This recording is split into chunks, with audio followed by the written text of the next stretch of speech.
Hey guys, this is going to be a quick video. I came across this video by Kulinski titled Permanently Ban Trump from Social Media? Poll. I've been a big fan of secular talk since the pandemic began, and I think Kyle is a pretty reasonable guy with a lot of great points about US politics. He's actually informed me a lot on the military-industrial complex, other things like the glaring issues of the Democratic Party, and also the many ways both the left and right are trying to stifle free speech.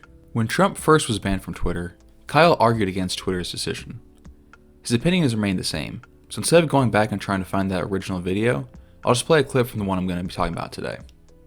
I really think that with the attempted insurrection, with the attempted coup, we can't overlook the fact that Trump spoke out of both sides of his mouth. That he said, like, all right, go home because we love our law enforcement. Everybody go home, be safe, everybody be peaceful. But just by the way, of course this election was stolen and somebody should do something about it. But go home. We love our boys in blue. Go home, please. So he spoke out of both sides of his mouth. So he did egg it on in a way because he's being Weasley about it, but he also gave himself enough wiggle room to be like, I told everybody to go home. What are you talking about? So I don't know. I honestly don't think that's ban-worthy. I don't. All right, so I know this is a hot take from Kyle. I can understand where he's coming from, but I have to disagree with a few points. But before I get into my disagreements, Kyle is actually right about Trump's words on inciting the riot. Here's a breakdown from Vice of what he said. We fight like hell, and if you don't fight like hell, you're not going to have a country anymore. And we won this election, and we won it by a landslide. This was not the rhetorical effect of using we with an audience is tremendous. Some can utilize that to generate us versus them distinctions and can motivate their audience to see the world as they are pitted against others who are not part of the we. There are at least 12 to 14 other times in the speech where Trump refers to the gathering specifically that day. We're gathered together in the heart of our nation's capital. You'll never take back our country with weakness. Then that's followed by other language, which is the direct call to action in the speech. We're going to walk down, and I'll be there with you. We're going to walk down to the Capitol. So let's walk down Pennsylvania Avenue. Every type of speech that's going to involve some kind of incitement. Adrian, go! Let's go! So as you can see, he never flat out said, take over the Capitol, or directly call for acts of violence. It was certainly implied, but never specifically called for it. However, his video after the insurrection, the one that Kyle's talking about, paints a whole different story. I know your pain. I know you're hurt. We had an election that was stolen from us. It was a landslide election, and everyone knows it, especially the other side.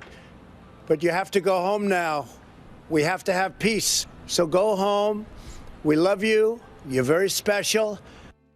Kyle is technically right about Trump talking out both sides of his mouth, but looking at the context, that's a really weak argument. Firstly, he directly called for a march at the Capitol right before the insurrection. Then, he gets in a car and goes back home, leaving the protesters on their own. Hours after the insurrection had started, and the police were called, he released the video I just played, where he reaffirms the rioters, again claiming that the election was stolen, calls them special, and tells them he loves them. If that's all you have to say to cover your own ass, that's a very low bar. But all that being said, if you listen to his reasoning, there's actually some points I can agree with. But again, I don't think the internet death penalty is the answer. You can't say, hey, you said something or did something that crossed the line, therefore we're going to ban you from all of social media for the rest of your life. I think that shows that Silicon Valley oligarch billionaires are our true overlords, and they get to manipulate public discourse in whatever direction they want. And that's too much power in their hands. And so I think the only way you can approach this in a reasonable fashion is to say, we need to expand First Amendment protections to social media companies and treat them as public utilities.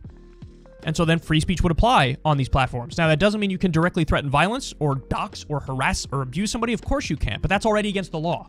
And so it would be against the law in that instance as well. But it'd be an open, transparent process, public process for when you do get rid of somebody from social media. And it would be very rare because we lean heavily on the side of freedom of speech. So that's my take on it. And again, people will realize what a mistake it was when the slippery slope becomes even slipperier. Started with Alex Jones, then it was Trump, and then all of a sudden it was a number of prominent Antifa accounts on Twitter. It was Chapo Trap House on Reddit. It's a lot of lefties under the guise of they're Russian bots or something. So this doesn't end well, man. There's a reason why historically the left was always the biggest supporters of free speech. Because they knew we really challenge power. So we're first in line to be censored and deplatformed. And at some point, a lot of people forgot that lesson, but we didn't. So let's start with what I agree with Kyle on. First, he's absolutely right about how the left should be in full support of free speech. An argument I've heard a lot about Trump being banned is, it's a private company, they have a right to do what they want. And I think it's a really poor argument. Private companies should not be allowed to do whatever they want. They should be subject to the rule of law as well. Second, he's correct about not wanting social media platforms to be able to dictate what can and can't be said. It's a recipe for disaster. So what about extending the First Amendment to social media? Should that happen? I can appreciate his argument, but I don't think it should, and here's why. The First Amendment protects freedom of speech in any circumstance, as long as it isn't a direct call to violence. When it comes to public discourse, I fully support that right. The reason I don't think that this should be applied to social media platforms is twofold. Firstly, the ability to be completely anonymous online allows for a lot less social pushback for hate speech. You're allowed to call black people the N-word out in public. That is protected by the First Amendment. But very few people do because they don't want to face the consequences. On Twitter, however, there's no real consequence for being hateful. In fact, the way most social media sites are set up, being hateful or over the top gets you more engagement, and in turn more attention. That is literally what Trump's entire presidential campaign in 2016 was based on, and he won the presidency because of it. This ties into my second point, which is the way that influential social media giants like Trump, Ben Shapiro, Steven Crowder, and Alex Jones can spread not only hate, but verifiably false information with little consequence. Lying does not go against the First Amendment, and that is a serious issue when we have just as many people in the United States that believe COVID is dangerous as there are those that think the vaccine for it is. I understand the danger of letting social media giants control what can and can't be said online. I think YouTube is the best example of how this is hurting free thinking, because in their attempt to curb misinformation, they go after a lot of small news organizations and commentators that aren't spreading lies. At the end of the day, there really is no easy answer, and this isn't a hill I would die on. I think it's something that needs to be discussed with more honesty and an open dialogue. But the First Amendment, free speech, and social media isn't why I decided to make this video. This video is a response to Secular Talk's video about a poll if Trump should be banned from all social media sites permanently. Let's roll the clip. There was a poll where people were asked from Pew Research Center, should Trump be permanently banned? And these are the results. So overall in the country, 50% say he should not be permanently banned, and 49% say he should be permanently banned. And so you can see the breakdown there. You have Republicans and lean Republican. 88% say don't permanently ban him. Only 11% say permanently ban. Then when you look at the Democratic side, 81% say Dem and lean Dem is 81% he should be permanently banned. To me, this is really depressing because it just shows it's basically a complete partisan tribal divide. So it's like a Republican was banned, and virtually all the Republicans are like, how dare you ban somebody? And everybody who's a Democrat or leans Democratic is like, that's awesome because a Republican was banned. Now, I'm sure if you flip it and it's some Democratic president who gets banned, and of course the reason would matter, so on and so forth, but say something roughly equivalent, right? I still think you would just flip the numbers and it would be a partisan tribal divide and you would still be around 50-50. Or, I really think that would happen. I really think that that's the case. Now, I'm just guessing, but it's really not an extreme position. It's a very educated guess. What was that? Can you say that one more time, Mr. Kulinski? Now, I'm just guessing. Exactly. You're just guessing. I can understand that it can be hard to pump out 5 videos a day, 6 days a week, but this is such an I'm an enlightened moderate take. Let me break down exactly what he's implying here. He's saying that if a Democratic president, let's say Biden, actually no, let's say someone like Bernie, because he's a lot more popular support, much like Trump.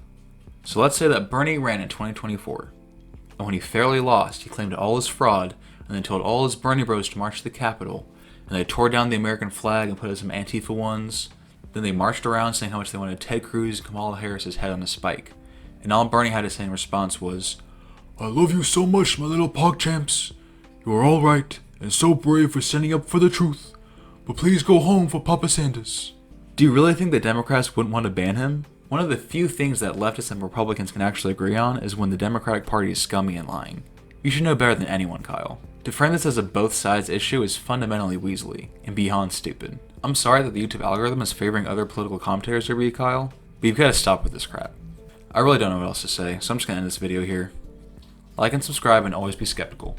Peace.